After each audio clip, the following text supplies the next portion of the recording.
Let's go to Southern Ontario now. Our good friend Bubba O'Neill, and I was worried about him because he had COVID. He has clearly survived.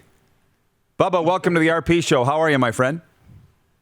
Well, I'm certainly better than I was a couple of months ago there, Rod. That was a pretty scary time. I'm not going to lie to you. And those that are questioning the powers of COVID, telling you it was 6 weeks I'd like to erase away from my life, but you certainly learn some things, and you certainly learn who your friends are, and an interesting time for me. But boy, with the help of a lot of people and a lot of prayers and help from the medical staffs and the doctors and the nurses, I could go on and on. I'm here talking to you today and feeling fine. The funny thing is, people keep asking me, how do you feel? And I feel, you know what, I haven't felt this good in probably a decade right now. So I feel like not only COVID, everything that was bad within my body is disappeared. So I'm feeling good, feeling fine. Well, you put a scare into a lot of people, I can tell you that, but you do look no worse for wear, so I'm glad that you did have that good of a report for us, but sorry that you had to go through it. But before we get into the variety of topics that I had for you, what about our poll question today with preseason games? And it came up because Rob Vanstone on Friday said with the CFL, no preseason games are overrated. And it at least made me stop to think. I personally love them, but what if we got rid of them? Do you think that could happen ever? No, you know what? I've always been in favor of what we do in the Canadian Football League, and that's the 2 preseason games. I think you do need, as a head coach, some type of evaluation, and your general manager, some type of evaluation. Look at what's going on right now. I can speak for Hamilton. They're practicing 21 straight days.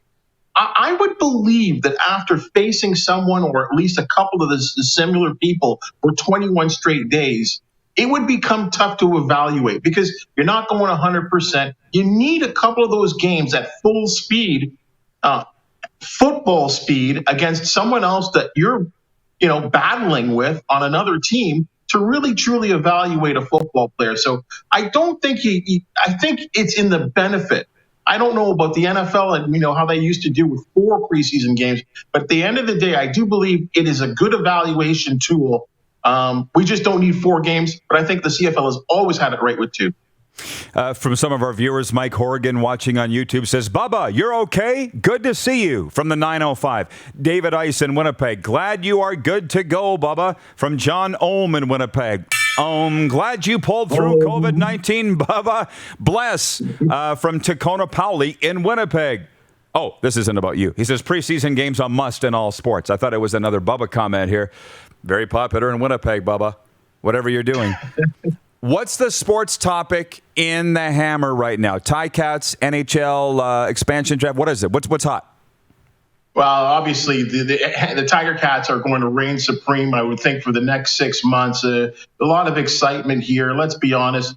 2019 provided a season we had not seen here, 15-3, but it ended in such a crash landing in Calgary with the Grey Cup loss. For many of these players, they careered it. They played as well as they possibly could. We had a CFL Coach of the Year that was just so beloved and remains so beloved, had a team going at just 110%. I mean, the only bad thing, losing Jeremiah Massoli, but Dane Evans turned out to be the surprise of the year in the Canadian Football League in my estimation. So you're looking at, although we had the missed season, we're looking at getting back there, and you're hosting it. And you know what kind of pressure. I know the Riders did that a couple of years ago. There's a certain amount of pressure for the organization, for the players, especially when you haven't had the game since 1996, hosted in the city of Hamilton, that this team get back there. I believe they have to be slated as at least the favorites of the East, and certainly someone is a contender to get back to the Grey Cup. So a lot of football talk going on in this city. I actually have the Ticats picked to win the Grey Cup, let alone get there. They seem to have ignored that comment by me. But no, I think the Hamilton Tiger Cats are going to win the Grey Cup. And speaking of, I'm going through the comments here. Here, Mel McGuigan, Ticats fan watching on Facebook, wants to know when we'll have the red T-shirts available in the store for the Rod Pedersen Show. Can somebody answer that for Mel? I don't handle inventory around here, Bubba, believe it or not. But anyways, that's like asking Jeremiah Massoli when they're going to have the black Ticat hoodies available. I don't know, but he doesn't know either. And speaking of the speaking of the preseason, and there is no preseason, which is really sucky for Orlando Steinauer, because how do you pick who's your starting quarterback going to be in week 1 when they go into Winnipeg, by the way? What are you able to see the workouts, Bubba? Who's ahead there? Well, I would have to believe that Jeremiah Massoli is leading the way in that competition right now. And again, what Dane Evans did, no one expected, right? But I mean, I think there's a financial aspect that you have to look at it for. I know my colleague Justin Dunk probably would know the number right down to a T, but I think Dane Evans is making an excess of about 90,000 plus bonuses. I think Jeremiah re-signed for about 350 plus bonuses. So I think based on that alone, that, you know, and let's be honest, Massoli was the incumbent. He was the starter, right? He earned that, and, you know, blew out his knee. And Dane Evans took off, and of course we know that story. So I think that Massoli has to be the guy that I think starts the game. I think nationally we're hearing that, you know, it's a quarterback controversy here. At the very least, it's a competition. And what I see so far is two guys pushing each other to the max. I also see a good relationship between the two guys. There was a good relationship that existed before Massoli was injured. Dane was only around for 1 year. So I believe that you're going to see two guys pushing each other. Where they think the controversy will come in is with the fans. I'll throw you a scenario. It's a home game. Jeremiah Massoli's intercepted twice in the first quarter. You know what's going to happen with the fans, right? Yeah. And I think that's where I think the trust of the head coach and the trust for the feel of the game along with these two quarterbacks. I think that's where Orlando Steinauer is going to be put to the test, because there could be situations where the fans want something and he's going to have to make those very, very tough decisions and know the pulse of his football team and what direction, and whatever move he makes, you know, there's going to be consequences or maybe, questions to be answered. So I think, to me, that's really where the controversy begins, if there is going to be a controversy. The secret sauce of this show is the viewer interaction, Bubba. So I just want to read a few of the comments here. Randolph Zora says, Bubba would make a great commissioner if the league was ever in the need. I don't know if Bubba would want to take the pay cut for that. Mike Horrigan in Toronto says, Argos, 2021 Grey Cup champs. Will Clint and the fellas be doing any more home game podcasts? What's up? You firing that up again, Bubba?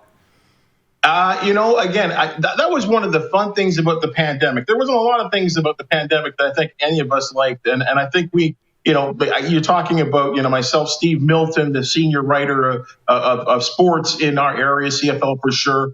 Scott Radley, who I know you're very familiar with. I know you've been on the Scott Radley show.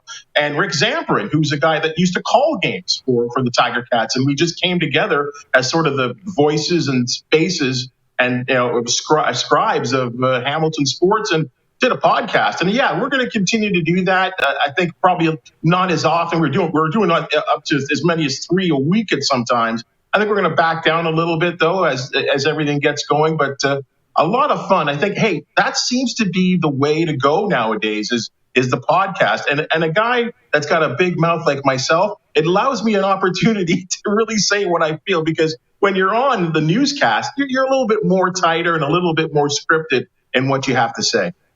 Hussey's Huddle, watching on YouTube, says, I just got an email about the Ticats having an open practice Sunday.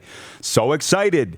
So, yes, the fans are coming back. Just a couple quick questions before I let you go. Ryan McCarthy, watching in Saratoga, New York. Question for Bubba. Is there one player in Hamilton's training camp that CFL fans should keep their eye on this season? Oh, that's a great question. And I think, I hate to state the obvious here, and that's Brandon Banks. Brandon Banks had a season of the ages in 2019. And of course, this isn't new for him. And it's amazing that the first part of his career that Ken Austin, who I admire, only used him as a kick and punt returner. Here's the guy that was arguably the fastest guy on the team that was begging for some attention as a receiver. And he was later given that opportunity. And he has been nothing but outstanding. He's been brilliant, over the middle, deep threat, down the sidelines. This guy has, for a guy that, I'm honest, he's no more than 5'4", guys, 5'5" tops, and probably 150 pounds.